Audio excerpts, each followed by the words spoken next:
Alright, now we can discuss it through the slide. Accrued expenditure. Accrued expenses, or simply known as accruals, are expenses which relate to an accounting period, and when we say an accounting period, we mean the current year, but have not been paid for. That means still unpaid. They are shown in the statement of financial position as a liability because it's still unpaid. So the debit entry belongs to the expense account, debit profit or loss, and credit accruals, credit is the liability. So in this case, it is necessary to record extra expense relevant to the current year and create a corresponding means the credit entry, corresponding statement of financial position liability, and usually it is going to be the current liability. So accrued expenditure will reduce profit in the statement of profit or loss, because if we have not recorded this expense yet, we are supposed to record it. So when we'll be recording that thing as an expense, it will reduce the profit. And we'll also create a current liability in the statement of financial position. So see, this is the impact of the accrual on the financial statements. It is recorded as an expense. So when it is recorded as an expense, it results in the reduction in the profit, and the credit entry belongs to the liability which is recorded within the statement of financial position. Okay, now we have an example. A business electricity charges amounts to 12,000 per annum. In the year to 31st December 2005, 9,000 has been paid. The electricity for the final quarter is paid in January 2006. Now, I'm going to tell you one thing that you have to keep in your mind whenever you are solving the questions related to the accruals and prepayments. And what is that thing?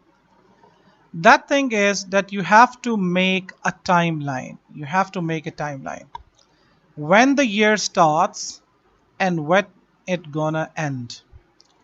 So year starts on 1st January and it ends on 31st December. Now how I knew this thing? Because it is written in the year to 31st December 2005.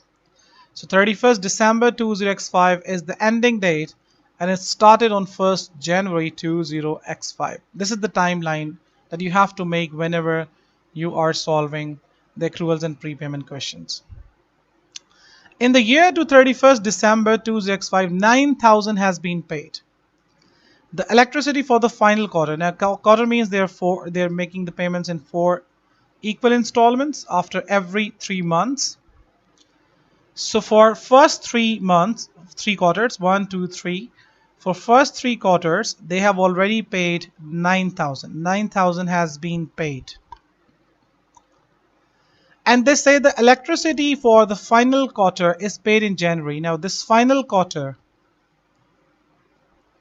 the total electricity expense is 12,000. 9,000 has been paid. Now what is the remaining? The remaining $3,000 are still unpaid. So how they will be recording this? Okay, the total expense is 12,000, so you will be debiting debit profit or loss account by 12,000. This is the total expense that should be recorded. And credit is the cash, which is the payment made, which is 9,000. 3,000 is still remaining, you can see from the double entry, and that 3,000 should be recorded as a liability. So accrued expense, that simply means it's a liability that you are going to record. So remember this thing. 12,000 is the total expense which we debited in the profit or loss. 9,000 has been paid only, so credit cash by 9,000 and credit accrued expenditure by 3,000. This is the liability of the last quarter that is still unpaid. So they are saying they will be paying in the next year. So now we have to create a liability and expense for it. Another example. John Simnel's business has an accounting year end of 31st December 2001. Again, whenever you have such type of question, just try to make a timeline of it. 31st December 20x1, and it is starting on 1st January 20x1, right? He rents factory space at a rental cost of 5,000 per quarter, payable in arrears. In arrears means they pay at the end of every quarter. Fine. Arrears mean they pay at the end of the every quarter. So quarterly payments. So 1, 2, 3, 4. And the quarterly payment is 5,000. 5,000 after every quarter should be paid. Okay, during the year to 31st December 20x1, his cash payments of the rent have been as follows. The first quarter, which ended on 31st March, that means after 3 months, January, February, March, they made the following payment. 5,000 they paid for first quarter. Okay, this has been done. Then they made the second payment on June, which is for April, May, and June. Okay, done. Then they made the payment on 2nd October, which is for the quarter ended 30th September. That means July, August, and September, 3 months. So 3 quarters have been paid. The final payment due on 31st December for the quarter to that date was not paid until 1st January. Now this 5,000 is still unpaid. So how you're going to record it? You're going to record debit expense, debit profit or loss. It simply means we are recording an expense, debit expense for how much? For 20,000, because this is the total expense that should have been recorded.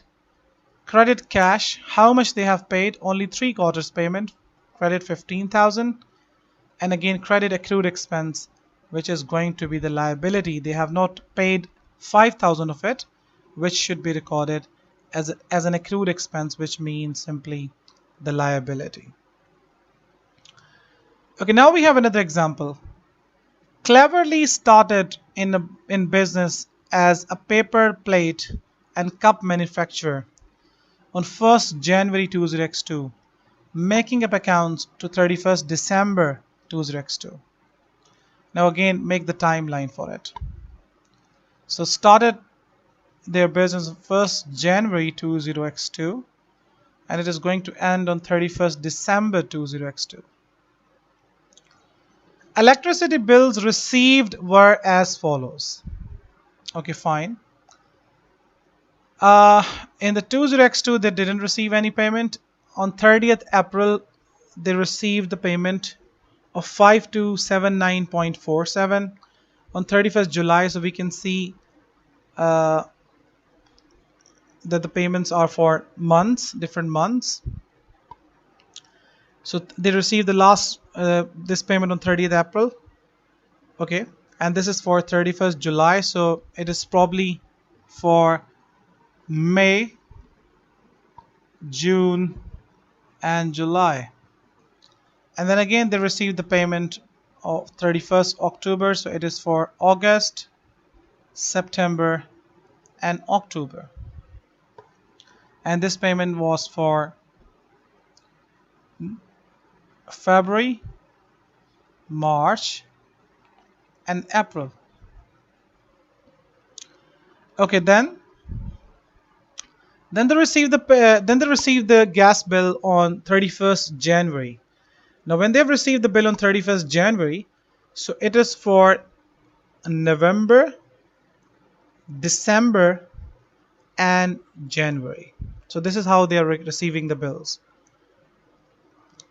Okay, fine. 20x3, and then they have the 20x4 thing.